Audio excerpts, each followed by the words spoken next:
Macau Giant Pandas posibleng hindi na makabalik sa next season sa PBA. At ang mas malaking tanong, sila ba talaga ang problema?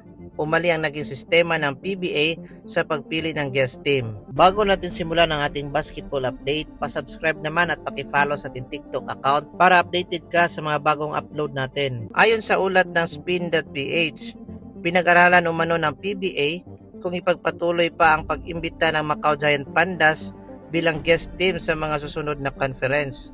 Wala pang opisyal na desisyon ng liga, ngunit lumalakas ang usap-usapan dahil sa kanilang naging performance sa last conference at sa naunang bahagi ng kasalukuyang conference. Pero hindi lang naman win-loss record ang usapin dito.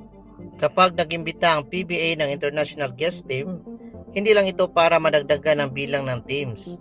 Layunin din itong pataasin ang antas ng kompetisyon sa PBA, magbigay ng panibagong hamon sa mga PBA teams at makahikayat ng mas maraming basketball fans sa buong Asya. Pero ang nangyari ay kabaligtaran. Tinatambakan lang ito ng PBA teams. Marami tuloy ang hindi maiwasang ikumpara ang Macau Giant Pandas sa Bay Area Dragons noong 2023. Noong sumali ang Bay Area sa PBA, agad nilang pinakita na kaya nilang makipagsabayan sa pinakamalalakas na kupunan sa liga.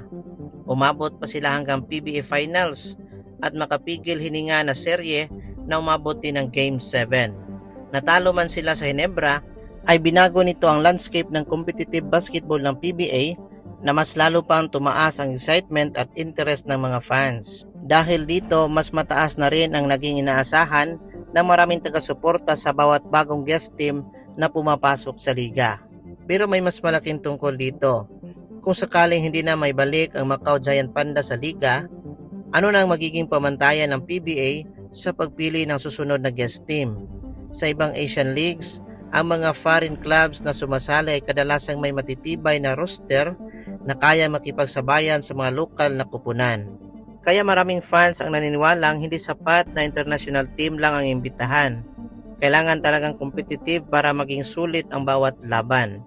Sa kabilang banda, hindi rin patas na husgahan agad ang isang guest team sa maikling panahon. Ang chemistry, adjustment sa playing style ng PBA at pagiging bago sa liga ay ilan lamang sa mga areas na maaaring nakaapekto sa kanilang performance. Kaya ang tunay na hamon sa PBA ay kung paano makakahanap ng tamang team na makakapagangat sa level ng kompetisyon ng liga. Kayo, anong masasabi nyo?